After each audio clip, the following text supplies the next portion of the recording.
이번엔 여섯 번째 실수 톡톡입니다. 한번 볼게요. 자본적 지출액 양도비 필요 경비를 공제를 누락한 사례. 그러니까 세금이라는 게 그런 것 같아요. 세법이라는 게. 법이라는 게 내가 알면 그만큼 혜택을 받는데 내가 모르면은 그냥 넘어가는 거예요. 그러니까 안 내도 될 세금들을 내고 있다는 거죠. 그 중에 하나가 요거라는 겁니다. 자본적 지출액, 양도비, 필요경비. 보세요. 양도소득세는 소득세의 일종이에요. 소득세의 일종이라는 것은 뭐에 대해서 세금을 낸다는 거죠? 이익에 대해서 세금을 냅니다. 그러면 주택을 사가지고 내가 주택을 처분합니다. 이익은 어떻게 산정하죠? 내가 팔았을 때, 그 다음에 샀을 때 그 갭, 그리고 요거를 사가지고 팔았을 때까지 들어간 비용을 뺀 그 순수한 이익에 대해서 세금을 내는 게 양도소득세죠. 그러면 실질적으로 내가 대출을 받아서 샀다. 대출 이자를 낸다라고 했었을 때 그 대출 이자도 당연히 빠지는 게 맞겠죠.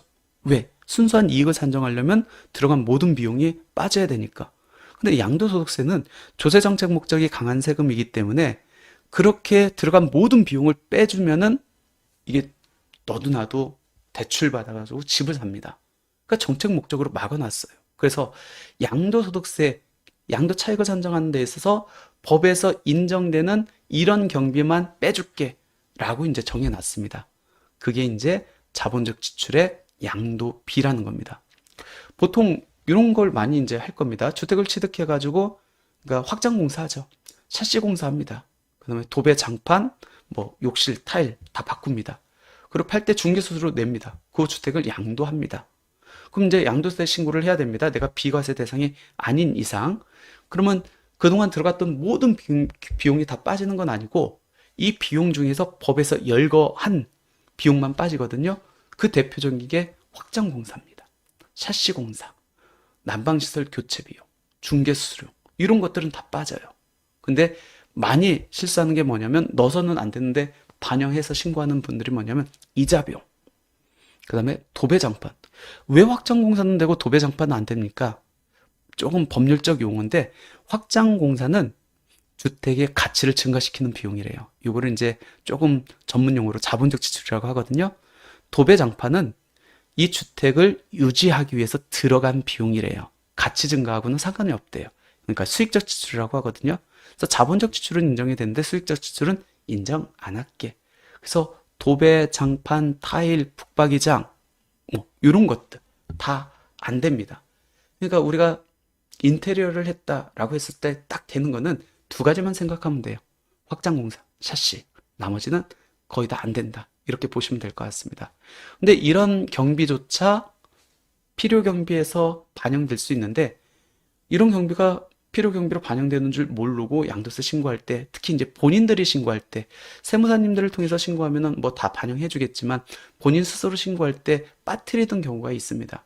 근데 들어간 비용이 꽤 크다고 하면은 양도소득세에 미치는 영향도 있기 때문에 혹시 양도소득세 신고를 본인이 직접 하는 분들 같은 경우에는 혹시 이런 비용들 빠뜨리지 않도록 주의하시면 될 것 같습니다.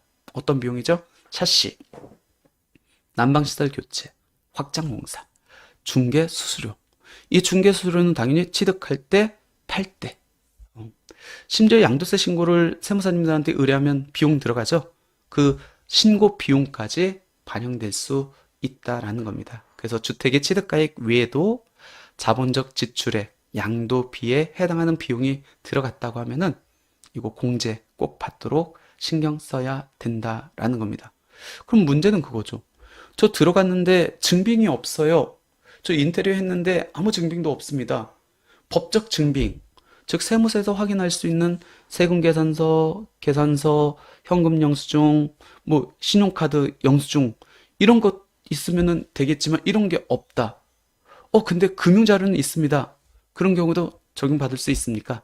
한때는 법적 증빙 자료만 인정해주는 때가 있었습니다. 근데 지금은 설령 법적 증빙 자료, 신용카드, 현금영수증, 세금계산서, 계산서를 받지 않았다 할지라도 실제 금융거래로 해가지고 증빙서류를 확인하고 증명할 수 있으면은 그 비용도 인정받을 수 있다. 그러니까 인테리어 했다, 샤시공사나 확장공사를 했다라고 하면은 분명히 이제 인테리어 업체에서 세금에서 끊어달라고 하면은 어떤 걸 요구하죠? 부가세 10% 요구합니다. 근데 내가 사업자가 아닌 이상 그 부가세 세금 계산서 받아봤자 내가 10%에 대해서 환급을 못 받잖아요. 그러니까 나는 굳이 줄 이유가 없죠. 그래서 아이 저는 됐어요. 세금 계산 없이 부가세 안 주고 그냥 10% 빼고 하시죠. 이렇게 하더라도 내가 견적사하고 송금 내역만 있으면 양도세 때 필요 경비로 인정받을 수 있다는 겁니다. 그러니까 인테리어 같은 걸 했으면은 꼭 세금 계산서를 안 받더라도 실제 견적사하고 송금 내역을 증빙해가지고 필요 경비로 인정받아라. 그리고 아까 자본적 지출액, 수익적 지출을 이렇게 말씀드렸는데 자본적 지출액은 딱 한정돼 있어요. 가장 많은 게 이제 샤시, 확장 공사, 그런 비용이고 나머지는 거의 대부분 수익적 지출일 겁니다. 그래서 웬만하면 자본적 지출 증빙 내용을 잘 준비해 놔야 된다.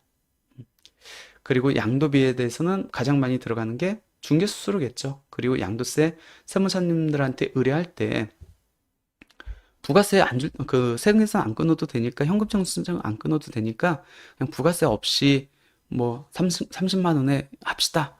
이렇게 해서는 안 됩니다. 부가세 줄 테니까 3만 원 더 줄 테니까 현금영수증 끊어주세요. 아니면 신용카드 카드 결제할게요. 그래야 그 비용이 반영될 수 있어요. 그럼 3만 원보다 훨씬 더 많은 비용이 세금으로 빠집니다.